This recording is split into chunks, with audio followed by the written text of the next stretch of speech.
I've been gone for 2 months, but you know what? Who gives a shit? I want to talk about some shit that just straight up don't make any type of motherfucking sense. Let's get into it. Number one, how come whenever there's a missing teenager, the cops really don't seem to give two damns about it? Along with a missing adult, but you know what? We'll get into that in just a minute. Whenever there is a missing teenager, young adult, spouse, whoever fucking cares, the cops don't seem to give two flying shits. Like when a teenager goes missing, right? Or even if the teenager's just a fucking runaway, the cops are like, just wait 24 hours. You know, your child will be fine. Sure, the first 24 hours are the most vital moments of anybody's life when they go missing and or are runaway. But who cares? They'll come home. Surely they will. Now I understand why so many people ask people on Facebook if they've seen their missing child/adult. Because the cops ain't doing fucking shit about missing children and teenagers. They don't give two shits. They don't care. If it's a missing child, like a missing toddler, they call out the whole fucking SWAT team. The fucking National Guard come out to search for a missing toddler. But what about a missing teenager? A missing 13, 14, 15, 16, 17, 18-year-old. And then as soon as that person's 18, they're like, oh, well, they're technically a legal adult. They can do whatever they want. They're allowed to go wherever. They're allowed to, get in the car with random people that they don't know. Of course, they're fine. They'll be fine. So you just expect parents and or husband or wives or whatever the fuck to just be okay with the fact that their child is straight up missing? Because, no, that's not how it's supposed to work.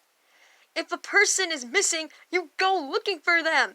Sure, if they're maybe at their friend's house, they'll be fine. You just have to say, hey, tell me next time. But, the first 24 hours of a person's life are the most vital moments whenever somebody goes missing. The cops should know this at least. Because, when a child goes missing, right, they are like, first 24 hours, most vital moments of that child's life. We gotta find this missing child. But if it's a teenager, they're like, oh, they're just a runaway. They'll come home. They'll be fine. Don't worry. Because I'll tell you one thing, and one thing only. If it was my child that went missing, I'm not gonna wait. I'm gonna go out looking for them. I'll pull out everything to find my child. I don't even want kids, and I'll find out where my child went. Number 2 on the shit I don't understand list, provided to you by Frop. How come whenever a woman doesn't want a child, people say that she's selfish? Oh, yada yada fucking yada. You won't know true stress if you don't have 5 children. You need to give me children. You need children.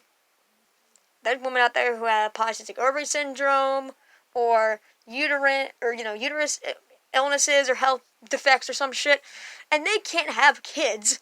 So you just can't force a woman to get pregnant and make her have a baby, because what if she dies?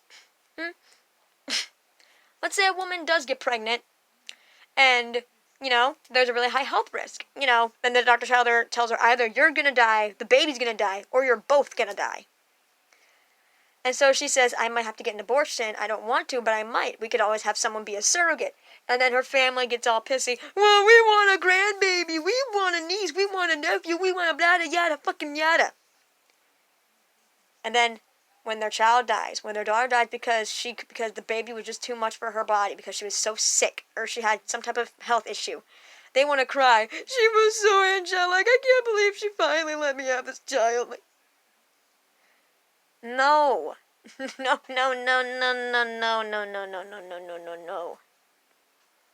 And finally, number 3 on the list of shit I don't understand. Number 3 is the fact that why do people like faking disabilities? Why do people like doing that? Why do people like to fake disabilities? I'm not talking about self-diagnosis. You can self-diagnose all you want. I'm not going to judge you for that. But people who fake being in a wheelchair or make themselves blind on purpose because they think it's fucking funny. Like, no, it ain't funny at all. It's not fun, no matter what. But anyways, that's beside the point. Hope y'all enjoyed whatever fuck-ass video this was.